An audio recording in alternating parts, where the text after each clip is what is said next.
What's up, everybody? Today we sit down with Charlie Pieper, the writer of a brand new movie, Destroy All Neighbors, which is streaming now on Shudder. I hope you enjoy this conversation.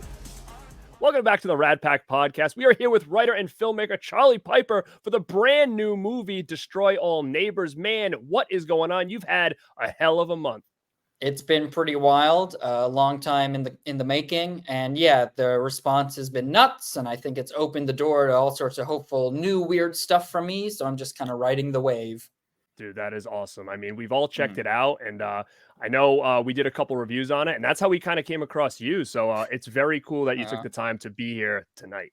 Yeah, of course, it's my pleasure. I know we all, as soon as we all watched the movie, we were all messaging each other because seeing like a movie that there's good movies that come out all the time, but every once in a while, a certain movie comes out that really hits that nerve for the specific kind of movie that you're wanting to see. And we were all so excited about it. Like, this is the type of movie we've been waiting for. It's silly, it's loud, it's crazy, it's gory, it's super kooky.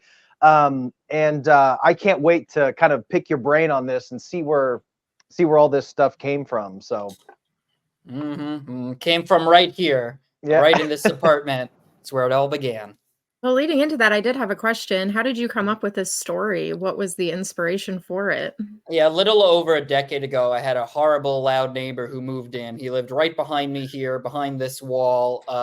He'd blare EDM and 80s music all night long while snorting coke and howling like a werewolf. He'd pound on the walls and threaten me, and it was insane. I was losing my mind. This went on for about 2.5 years, and maybe about a year into it or so, I started complaining about it to my friend Josh Forbes, a music video director. And it turned out he had a horrible neighbor, psychotic neighbor as well, and he was on high alert because his wife was just about to give birth to their first kid, and this neighbor would pound on the wall and say stuff like, "I'll murder your kid, you fucking piece of shit." It was a beautiful time in our lives. So we just started brainstorming. Pretty much Josh was like, "You want to kill your neighbor, I want to kill my neighbor. What if we turn it into a movie?" So it was just like a release of creative energy between friends. And his thinking was, well, I've directed more music videos, but Charlie, you've done more screenwriting. If we combine the two, maybe it'll be easier to get made. Still took a decade, but he was right. If I just tried to do this alone from day one, none of this would have happened. So it started from real life frustration and over time evolved into the film you saw, along with 2 other wonderful writers who were brought in, along with Jonah Ray Rodriguez, along with Alex Winter, who all didn't just act in it, but produced it as well. And so it became this like melange of our similar but slightly different brain energies. So how different or similar is the movie now compared to some of those first drafts that you wrote? Is it pretty similar, or? It became funnier and sweeter and way more goofy. I started writing it in my early 20s when I was literally going through the nightmare every night of hearing this guy, fucking prostitutes and howling. Let alone he looked like, God, if you've ever seen Dune, the Baron Harkonnen, that's what he looked like. Okay. So you just, oh my goodness, right behind the wall. So my initial drafts were bleaker. It was way darker. It was kind of funny, but it was more about decay and the stench of death and losing one's mind. It wasn't about prog rock originally. In the earliest drafts, William was a struggling cartoonist, and he couldn't concentrate on drawing his illustrations because of the noises. And what happened was, when we sent the early draft, or not early, I spent like a year or 2 writing it myself. That was emailed to Jonah, and Jonah loved it, but he was like, well, how about we make the main character reflect a little bit more of me, and I can put my stamp into it. And I didn't have much of an ego about it because it was already a creative collaboration. I thought anything that makes an actor more comfortable with being a part of it, hell yeah, let's do this. So it was his initial idea, like, well, in real life, I'm not just a comedian, I'm a punk rock musician. What if William is a struggling musician? And it was a brilliant idea. It was like, he can't finish his music because Vlad's music is so loud. So then when Mike Benner, the second writer, was brought on, he was like, well, it has to be prog rock because that's the silliest, craziest music. It's not that we are fans of prog. I myself am way more, I like post-punk and art rock. Like, we can get into that. Alex Winter actually really likes prog. He's been to a lot of prog concerts back in the day. But for us, we just thought it was the funniest metaphor for creativity on the whole. And it has been hysterical seeing so many grumpy people online like, these fuckers like prog? It's like, no, but not really. But you know what we like? A modicum of intelligence when it comes to movie watching, please. So it evolved over time, and it's a better, more entertaining film than my initial drafts. But with that said, there are elements of my early draft and even some of Mike's early drafts that we're already planning to put into the sequel if we get to do that. So, ooh, a sequel, nice. That's cool. It's cool. It's interesting that you mentioned how it kind of switched from a cartoonist to prog rock, because when you watch the movie, so much of the movie is centered around the music. So I was like, man, the writer, when I was watching, I was like, the writer has to be. It was so specific, you know, with everything around the music. So that's interesting. Well, Mike just Mike's not big into prog, but he just thought it was funny, and he did his research into it. And then the second punch-up writer, Jared Logan, he's a late-night stand-up comedy writer and television guy. He created a lot of the callback jokes and structures, and he put some more, like, I'm pretty sure the Phil Collins stuff was him. Yeah. But really, it was just a fun metaphor to play with. And to that end, it allowed for people from literally one of my favorite bands of all time to do the soundtrack to the film, and one of them acts in it. So Caleb Bang Jensen is played by Ryan Katner, who's the lead singer of the band Man Man. Man Man has been one of my favorite bands since 2005, to the point that when Josh Forbes and I did a sizzle reel trailer to get the tone of the film across a decade ago, we used music from his band. Sure enough, he's in it, and him. And he's hilarious. He's hilarious in that movie. He's so fucking funny, man.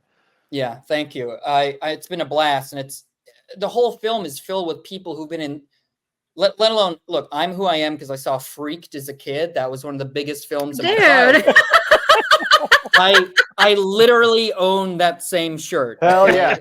I wore it yesterday. I had, Alex Winter on. The insane full circle of being influenced by Alex Winter's comedy 20 odd years later, writing a script that appealed to him. And then I got my favorite band involved in it, and some of my favorite comedians and actors. The whole thing is absolutely insane and exciting. The movie feels, especially when I was watching it, going back to that feeling that we all felt when we watched it, it really does feel like this lightning in a bottle kind of perfect mix of ingredients that just worked out.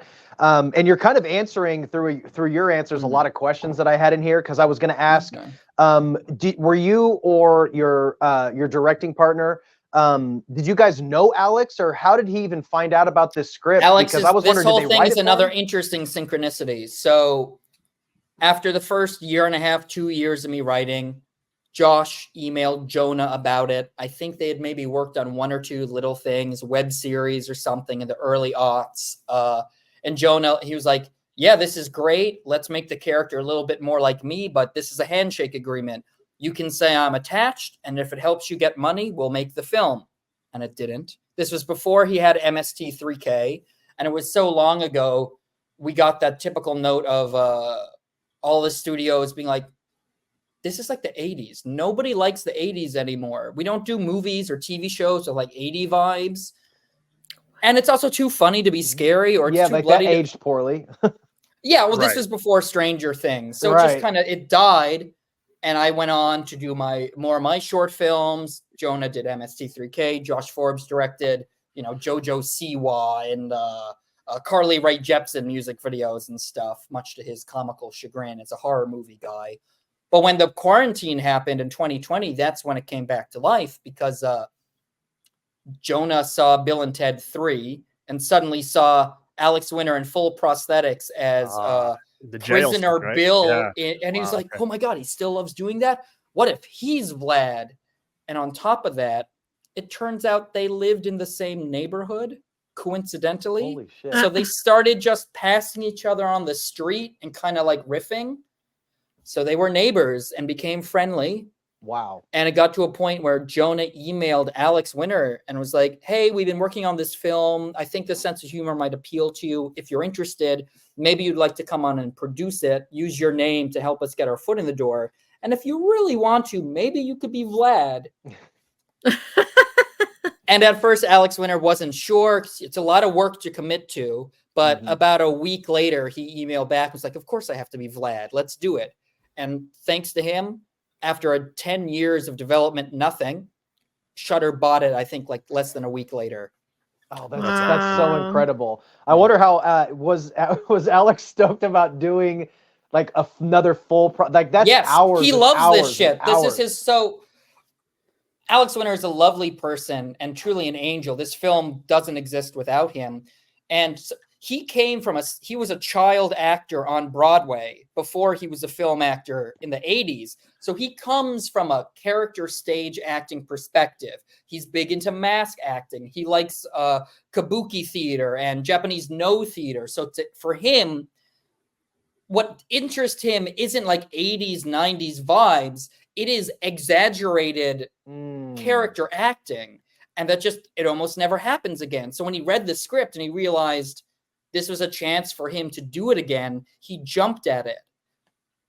To kind of just get lost. When you're covered in all that shit, you can kind of just embody the character and just get lost into it. Yes. Because he is off the walls in this movie. Like the performance is like balls to the wall. He gave like 100,000% into this role. He's fucking nuts in it. Yeah, he absolutely did. And it's incredible because, he had 3 hours to get into that makeup every morning before anyone else. And we also really lucked out with the makeup artist, which is another kind of weird friend connection on 2 levels. So all the creatures and puppets and all were designed by Gabe Bartalos, who is this legendary effects artist. He did Basket Case 2 and 3, Brain Damage. He was on Gremlins 2, Texas Chainsaw Massacre 2, all of Matthew Barney's Cremaster cycle in the 90s. If you remember when Bjork wore that swan dress, the egg she dropped out of the dress, that was Gabe's egg. That's amazing. No kidding.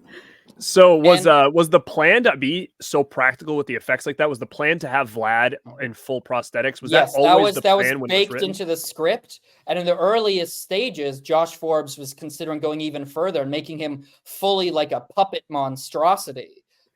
And then once we got Alex Winter, it was like, oh no, it should be Alex, but prosthetics. Because the whole thing is from within the head of William, who's a self-obsessed, arrogant piece of shit, who is so full of himself, he has no mental space to accept other people as human. So we're seeing Vlad through his eyes, right? Vlad is a Romanian immigrant who fled a pogrom and is lonely and has anger issues and is fucked up, but we see him like that because William is dehumanizing him, okay? Right. So like there is some seriousness to this, even though it's also an excuse to go insanely comedic. But Gabe is a legend, and I used to work at his effects shop 10 plus years ago when I was being kept up at night by the actual neighbor. I'd be at Gabe's shop painting miniatures and complaining to Gabe about this neighbor. And I went on to work with him on a short film I directed before the pandemic called Malika Straka. So we just built up this working relationship. So when the film started to get off the ground, I was telling Josh, we got to get Gabe. He's the most interesting designer. He's a legend. He brings that pedigree. And we did get Gabe. And then to balance out Gabe, we got an Academy Award-winning effects artist who's one of the best painters in the world. His name is Bill Corso, and he's been friends with Alex Winter and been doing effects on Alex Winter's face since The Lost Boys. So there you go. It's all part and parcel of the piece. So like it certainly helped Alex Winter when, okay, it takes 3 hours, but the guy applying it is your best friend. From when you were almost a teenager. Yeah, that's awesome, man. Makes it easy. Like the stars aligned, even though it was a decade later. It's insane to think about. It's been this interesting big picture thing where, 10 years to get a film made.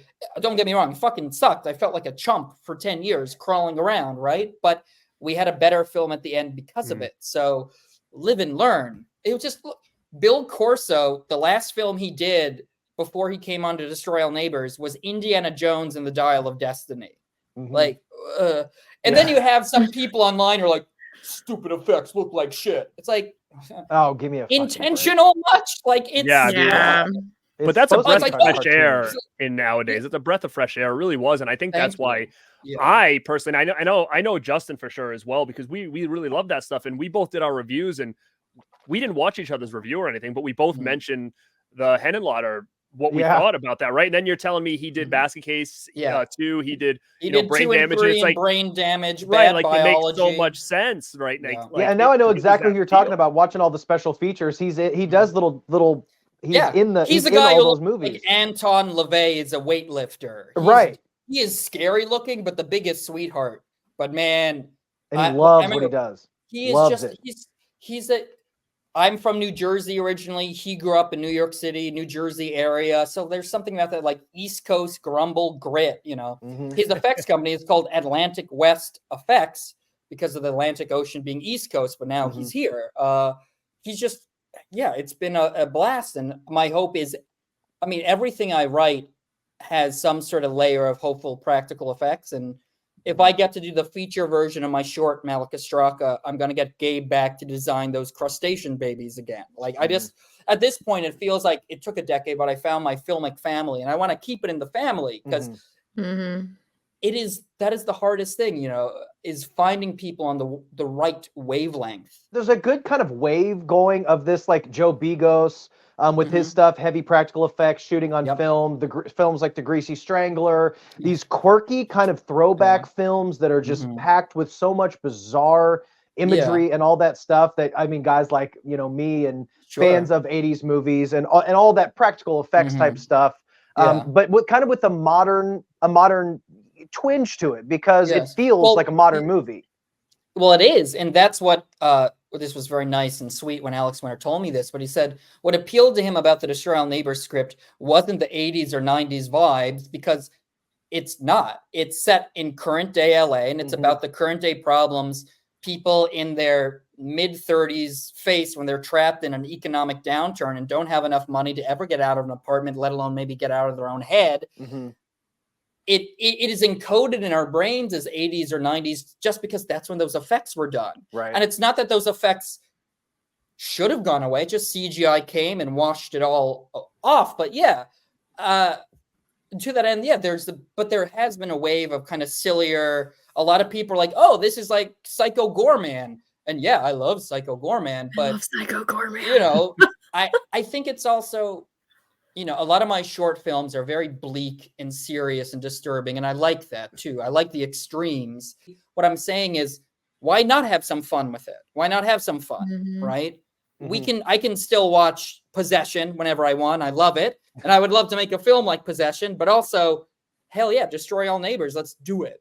Now is the time, apparently. It took 10 years, but there does feel like there's something in the air. And I want to keep writing that jet stream like a hawk made of blood. I mean, 100%. I mean, I think that with this movie being, to me, it was very different. It was something, like I said, a breath of fresh air, like especially leading into the new year. It was just something so different that we haven't seen in a while. And between the tone and using practical effects, like I think you're right on the money when you say like you do feel it in the air, because if you guys do make a sequel to this, I think, you know, this could be something where you know what to expect, but like now you're going to take it up a notch, still with practical. Oh boy, effects, still with 100%. bonkers, right? Because you look at a movie like Terrifier too, when people go see that, they're like, "Oh, how can they outdo themselves with the gore?" Like, so take it from that same element where it's like, how are you going to outdo it with the wackiness and all these practical effects? I think if there's a sequel with a similar, you know, you try to take it up a notch when it comes to the effects, people love it or hate it are going to watch it. They're going to check it out and see, oh yeah, let's see what these guys did this time, right? So it's a win-win, really. I think if you guys are able to come out with a sequel. Oh boy,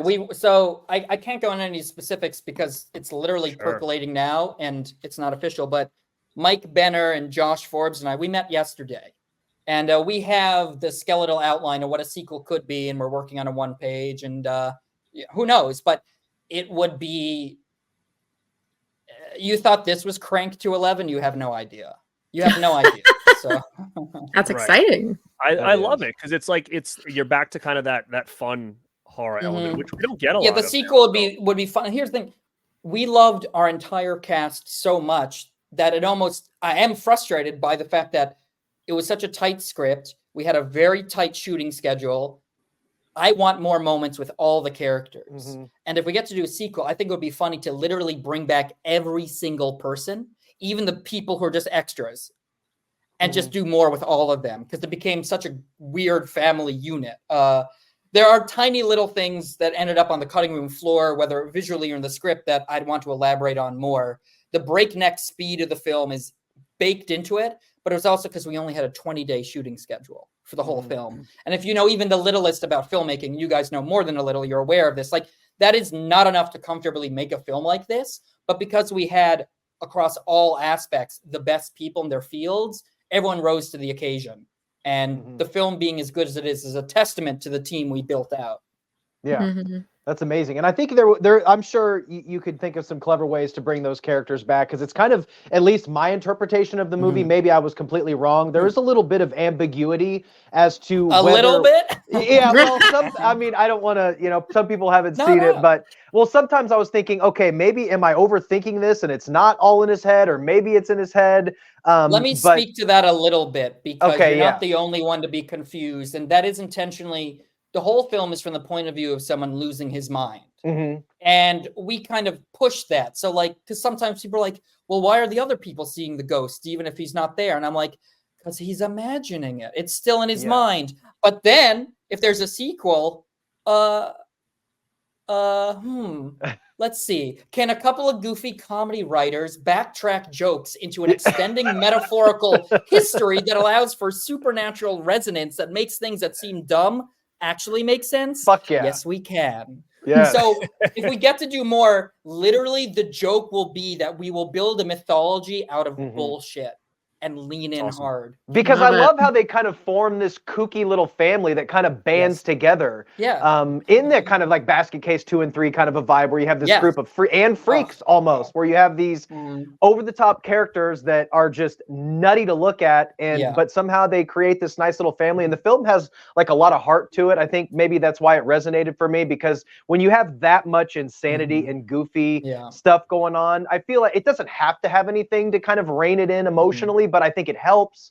And it helps. Well, that was a big part of it for us. Yes. And that's very much, that's all of us, but especially Josh Forbes. He wears his heart on his sleeve, right? And the film is full of heart and blood pumping, literally and metaphorically. Because the film is about, like, just, it's like the film is saying, shut the fuck up. Like, be nice. Like, we all are stuck in the same life, right? Like, you might be annoyed at your neighbor, but they're probably annoyed at you too. And if you listen to them, look, I'm having a special neighbors only screening of this film tomorrow night with my neighbors from this apartment building who I've become friendly with over the course of the last couple of years. Like, that is the film. I think the most important thing in life is friendships. And it's that continuity of friendships across the years that keep us together. I love horror because it can be a metaphorical reflection of a dark society, but because it's a dark society, why not do our individual best to make it a little better? And the film is all about that to a comical degree. Literally everyone in the film likes prog rock. And if William just shut the fuck up for a moment, he'd find that out, you know? Especially his building manager, you know? He missed a great opportunity there, God damn it. Randy Heller. Oh my God, I was going nuts when I saw her pop on screen. I was like, you gotta be kidding. That's Danielle Russo's mother. Yeah, she's incredible. There will definitely, if we get to do more, she'll be back. Skelenor, as we dub the puppet skeleton of her. Yeah, I think she'd love it, because if she comes back, she just has to do voiceover because she's dead and a puppet now. That's easier for her. But yeah, I don't know. I've been like this my whole life, and for most of my life, it's made it hard to get a movie made, right? But we got it made the way we wanted. And yeah, I like gore, but I'm like a sweetheart, I guess. And it's confused a lot of people my whole life, but it comes through. It balances well. It really, really does. It works so well. Something like that, and I mean this in the best possible way. A movie like this with all these different parts almost shouldn't work, but it just does. It just does. It was so fucking cool. And I know I mentioned, or I asked you about a possible, because you can see all of our movies and shit. Yes. Big physical media If I turn this the other way, you'd see mine, but hell yeah. So I'll just let you look at my goblin more. I've been looking at that. Over there. I love it. Blu-ray release, hopefully. Yes. It's being worked on. I can't say anything specifically, but There will be a physical release, and we do have fingers crossed that it might be a little bit more than just the regular Shudder's bare bone release. And also to that end, I can also tell you there will be a limited edition vinyl release of the soundtrack. Oh, nice. Ooh, now that's might exciting. take a goodly amount, but it's coming out on a really cool label. That I'm thinking Vinegar Syndrome. I'm just throwing it out there. I'm thinking Vinegar Syndrome. Fingers crossed. I would love that. I would also be fine with Severin and or Arrow. We'll Hell see. yeah. It's gonna happen. I'm putting that energy out there, one way or the other. Yes, because That'd be amazing. half my money, like all my money, I buy food because I need to eat to survive. But the other half is 4Ks, right? Like hell yeah. You're preaching to the choir here, man. Yeah. Awesome, man. So now is this do you feel like with the success of this, it's opened up a lot more doors for you? The doors are starting to open, and it's sweet as hell because, again, when it takes over literally it takes a decade to get a one feature out. A lot of your time is spent writing others. So I have a backlog of about 7 feature scripts I've written that I would like to direct myself. And so I've started sending out a couple emails to possible literary managers who've expressed interest or certain companies. It's all very early stages, but yes, I have things percolating that I feel I will get a chance to, at the very least, start pitching for real. Because that's always, I don't have an agent. I don't have a manager. This script got sold through everyone else's contributions. So hopefully, at the very least, this makes me a little bit more known. Yeah, I'm so happy for you, man. And the whole crew, this whole amazing team that you put together, the movie, everything about it. Shudder picking it up, amazing. We all love Shudder.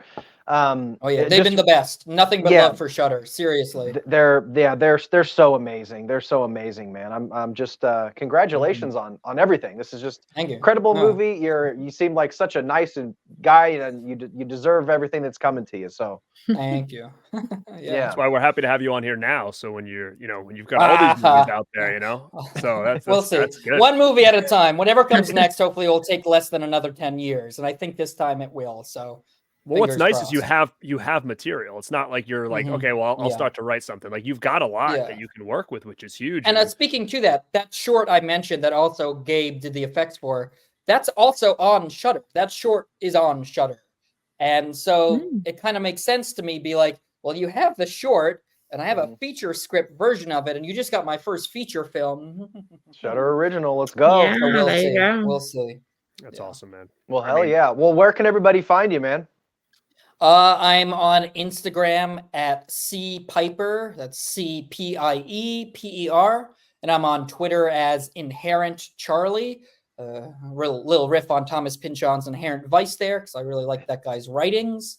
And also, if you are interested in seeing some of my short films and music videos and animations, all the better ones are just on my website, charlespiper.com.